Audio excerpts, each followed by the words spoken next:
adalah lahan pembuangan sampah. Sampahnya sampah plastik, kita tidak bisa menanam secara langsung ke tanah. Gimana caranya kami masih bisa berkebun? Kami manfaatkan barang-barang bekas yang bisa untuk menanam.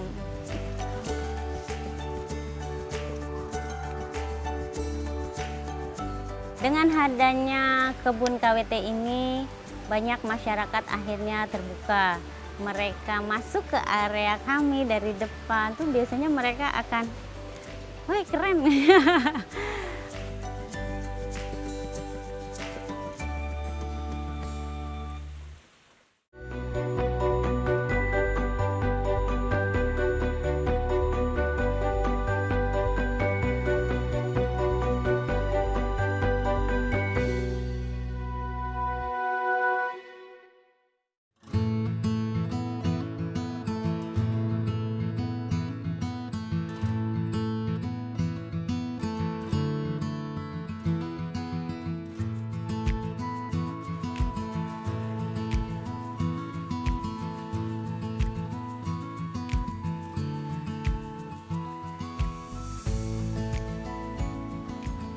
Ibu-ibu, bapak-bapak, yuk kita rapiin kebun kita. Sudah waktunya nih. Kita berbagi tugas ya.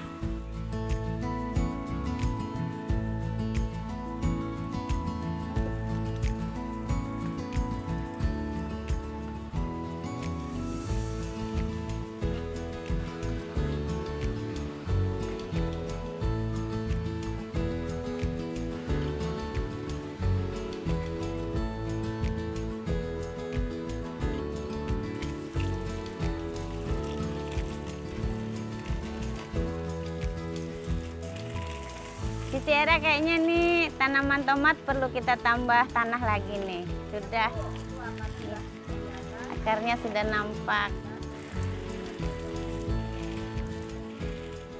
Pagi ini kami para pengurus KWT Urang Baraya sedang melakukan kegiatan rutin setiap hari untuk merawat kebun kami. Kebun kami berada di tengah perkotaan yang dikelilingi oleh tempat-tempat wisata dan beberapa perusahaan besar. Jadi kami menciptakan satu kebun yang nantinya bisa dirasakan oleh kegiatan masyarakat di sekitaran. Bahwa kita bisa loh berkebun walau dengan lahan yang minimalis. Jadi KWT tidak harus memiliki lahan yang luas. Dengan lahan kecil kita bisa juga bercocok tanam. Jadi semangat untuk para KWT bahwa jangan sampai kita malas untuk bertanam walaupun lahan di setiap rumah hanya sejengkal. Kalau kita berinovasi dengan menggunakan bahan-bahan bekas, kita bisa kok bertanam sayuran di rumah. Jadi manfaatnya bisa dirasakan sendiri oleh para warga di keluarga tersebut. Konsep bertanam di KWT Urang Baraya lebih memanfaatkan barang-barang bekas karena lahan kami sejak awalnya adalah bekas buangan sampah. Tanahnya banyak tumpukan-tumpukan sampah plastik yang dibakar sehingga untuk bertanam langsung di tanah kami agak kesulitan. Jadi kami memanfaatkan seperti galon-galon bekas ini. Lalu barang-barang yang bisa kami manfaatkan kembali untuk bisa menanam sayuran. Selama ini kami juga dibantu oleh pemerintah untuk menanam tanaman hidroponik. Jadi sayuran yang kami siapkan selain organik juga ada hidroponik.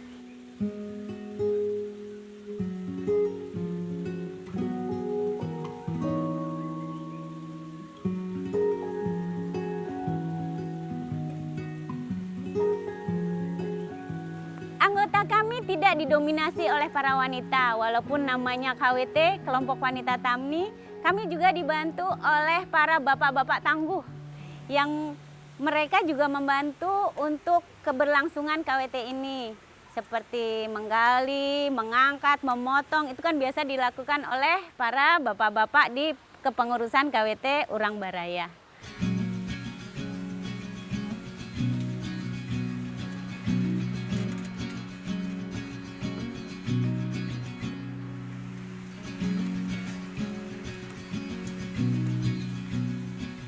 latar belakang KWT Urang Baraya ini tidak bisa dilepaskan dari latar belakang saya ketika awal menjabat sebagai Ketua RW di akhir 2016.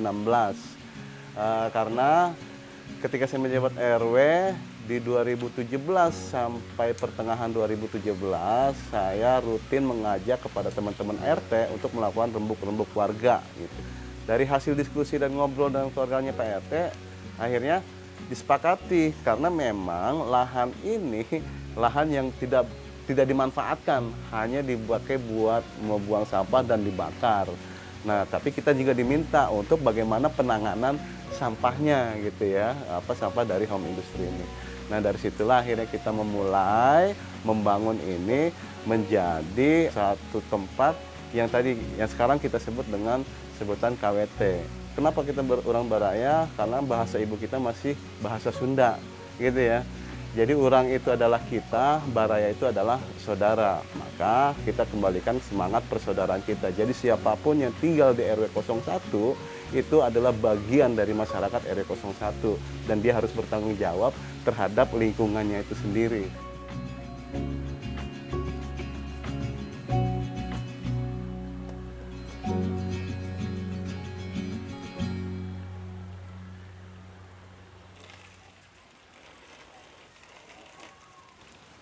Selain berkebun, kami juga akhirnya membuka sebuah kafe. Kafe kami nanti akan mengolah bahan-bahan sayuran yang ada di kebun untuk bisa dikonsumsi oleh para pembeli yang datang ke kafe. Misalnya tumis kangkung, olahan dari pakcoy, lalu diolah di dapur kami di kafe Aing namanya, yang berada di tengah kebun KWT Urang Baraya.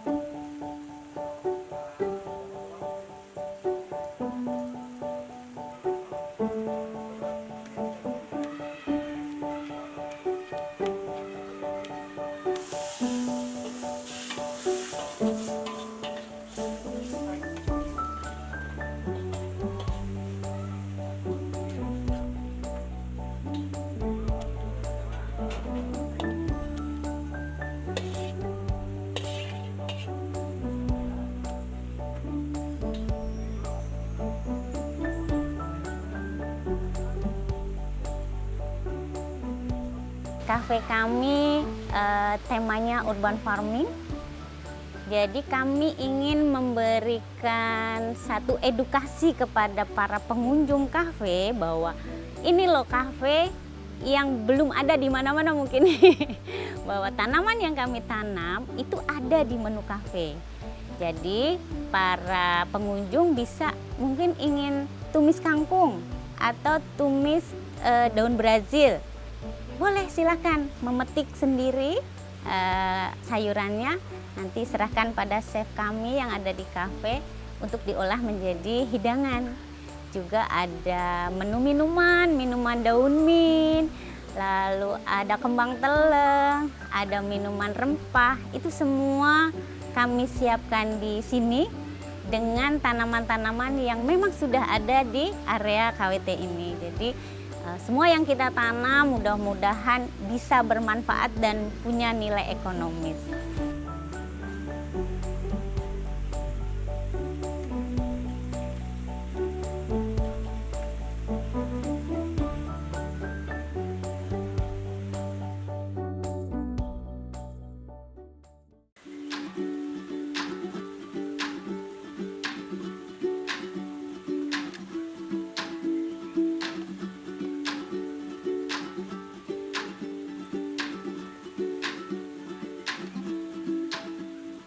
Ayo Bu Hera, kita panen dulu.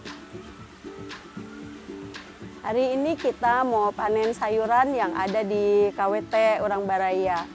Sayuran kita ini siap diolah untuk makanan siap saji di kafe dan bisa juga dijual kepada warga yang ingin membeli sayuran di kita. Dan sayuran ini juga bisa dimakan atau dikonsumsi untuk kita sendiri setiap ada kegiatan di KWT ini. Yuk kita panen.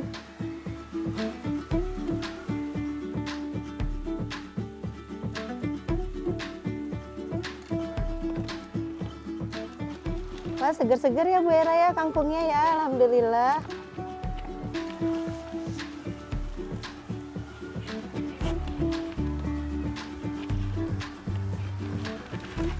Alhamdulillah ya Bu ya, ini bisa kita untuk makan nanti setelah kegiatan ya Bu ya. Dan separuhnya lagi tuh warga-warga sudah nungguin Bu untuk membeli kangkung kita.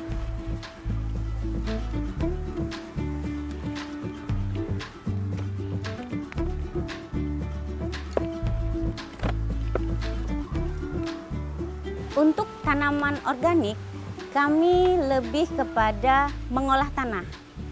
Gimana tanah itu menjadi subur, bahan-bahan apa yang harus kami gunakan, ada campuran tanah, kompos, lalu kokopit, itu kita campur. Kalau kita hanya menggunakan kompos, tanaman yang kita tanam itu panas dan mati. Jadi kita fermentasikan dulu campuran tanah itu, kita diamkan kurang lebih 1 minggu, baru kita pindah tanam. Untuk perawatannya kita gunakan air kolam untuk penyiraman. Nah, itu lebih ada vitaminnya tersendiri kan yang dibutuhkan oleh tanaman organik dengan nutrisi yang terkandung di dalam kolam tersebut dari ikan. Jadi saling bermanfaat lah yang ada di sini, bisa kita nggak harus dengan air yang baru mengalir kan ya, tapi dengan air kolam kita manfaatkan untuk menyiram tanaman-tanaman organik kita.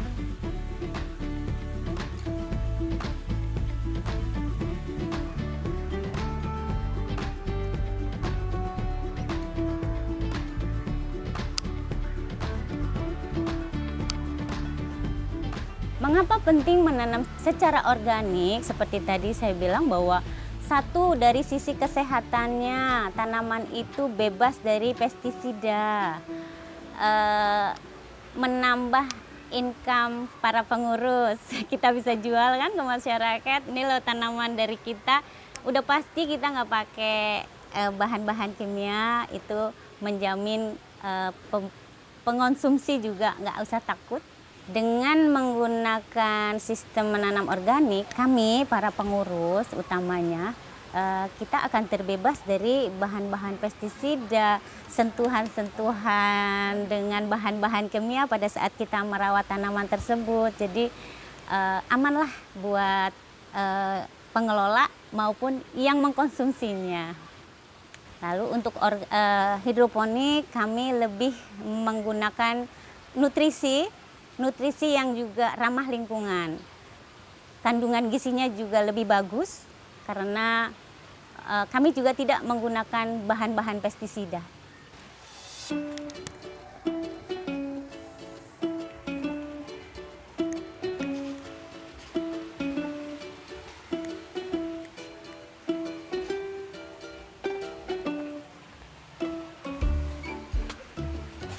Untuk hasil panen, satu, kami jual melalui media sosial lah ya, seperti WA, teman-teman punya komunitas, kita berkabar di situ kalau kami ingin mau panen.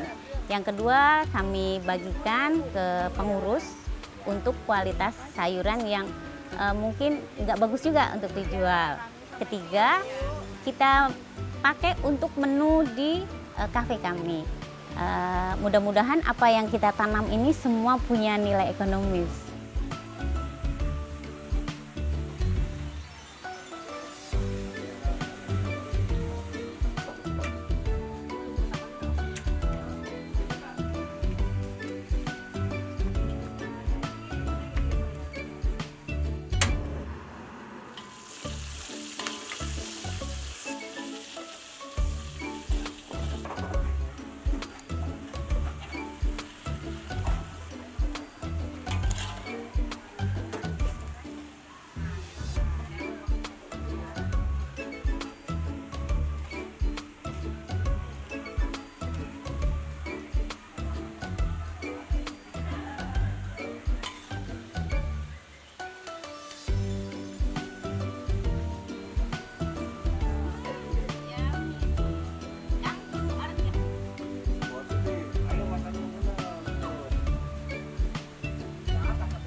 Pak RT, ini udah waktunya di pruning nih. Daun nangkanya sudah lumayan lebat. Langsung pruning aja Bu ya. Iya.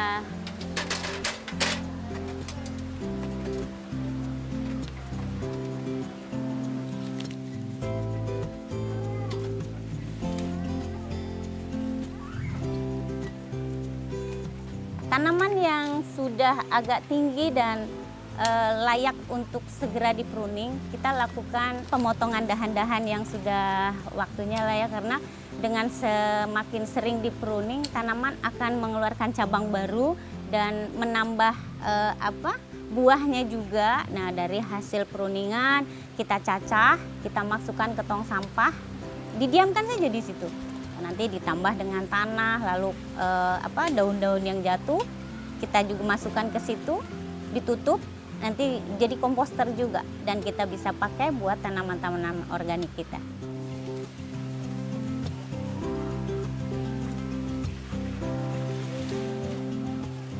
Jadi selain hasil pruningan dari dahan-dahan yang ada di kebun, kita juga melakukan pembuatan kompos dari sisa sayuran yang kita panen tadi. Jadi kita nggak buang sia-sia, tapi kita gunakan sebagai pupuk kompos yang akan kita gunakan untuk tanaman di KWT ini lagi. Jadi kita semuanya terpakai. Ayo Pak RT, kita mulai melakukan pemotongannya. Nanti kita berulang dengan sayuran, ditutup dengan tanah.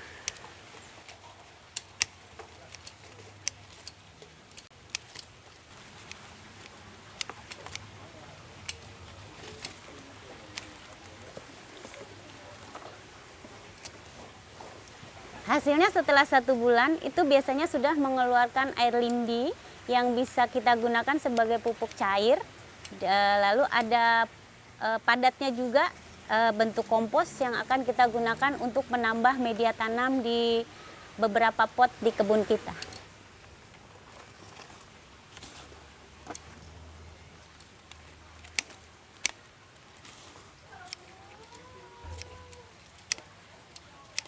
Setelah semua terpotong dan kita masukkan ke dalam komposter, saatnya kita tambah media tanah untuk menutup potongan dahan-dahan dan sisa sayuran tadi.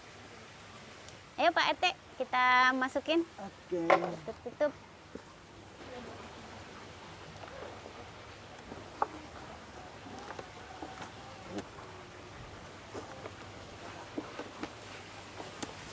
Setelah sayuran dan potongan daun tertutup tanah, kita tutup, lalu kita simpan di tempat yang teduh. Setiap berapa hari sekali kita buka untuk menambah lagi potongan-potongan dahan. Jadi semakin hari dia akan semakin padat dan bisa menghasilkan lindinya banyak nanti kalau sudah penuh. Oh ya Pak RT, kita kan sudah punya kompos yang sudah jadi. Nah, sepertinya tanaman kita tuh sudah waktunya untuk ditambah media tanam karena akarnya sudah kurang iya. Di pohon juga kurang bagus. Nanti bantu Pak RT untuk memindahkan kompos yang kita punya kemarin ya. Siap.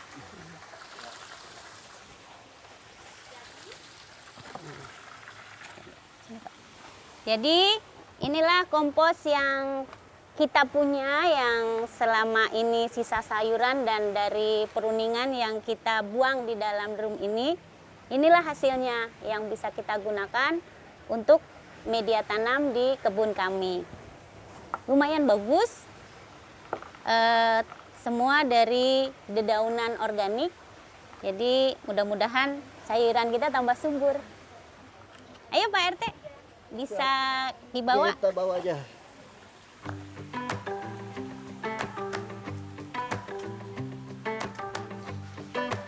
Keberadaan KWT ini tanpa disadari ternyata banyak memberikan manfaat dan dampak bagi masyarakat di sekitar. Saya mungkin berserta dengan teman-teman pengurus RT ataupun teman-teman pengurus KWT yang lebih banyak di sini dalam mengelola lingkungan, mungkin enggak terlalu berasa. Tapi ketika teman-teman komunitas atau masyarakat sekitar akhirnya banyak sering hampir boleh dibilang setiap hari beraktivitas di sini. Mereka menyebutnya seolah-olah ini mah hidden game Pak RW. Hidden game teh naon kata saya kan gitu ya. Jadi si RW mah nggak ngerti gitu kan. Karena memang saya waktu itu nggak mudeng tuh yang dimaksud apa. Ini mah surga tersembunyi Pak RW. Nah itu pun membuat saya juga oh iya ternyata memang ada perubahan besar yang sekarang yang selama ini kita lakukan dan tanpa kita sadari gitu.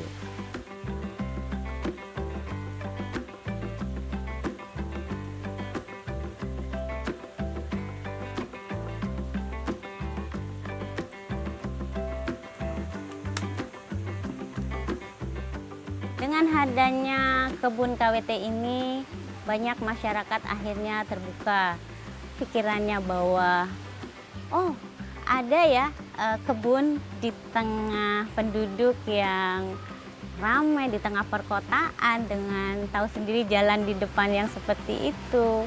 Mereka masuk ke area kami dari depan tuh biasanya mereka akan, wih keren.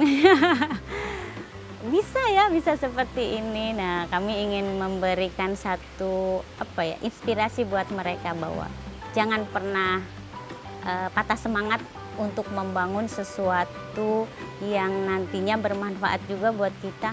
Nggak ada yang nggak mungkin kalau kitanya mau dan berusaha untuk ayo mengajak siapa saja yang mau. Paling tidak menanam itu nggak harus punya lahan yang luas. Tapi dengan lahan yang ada di rumah-rumah mereka, mereka masih bisa bercocok tanam. Sayuran, nggak perlu juga lahan luas. Di tiap-tiap halaman rumah dengan menggunakan barang-barang bekas, akhirnya mereka juga bisa menghasilkan sesuatu yang bisa mereka konsumsi sendiri, mengurangi pengeluaran keluarga. Jadi mudah-mudahan dengan adanya KWT ini dirasakan kebermanfaatnya buat masyarakat sekitar kita.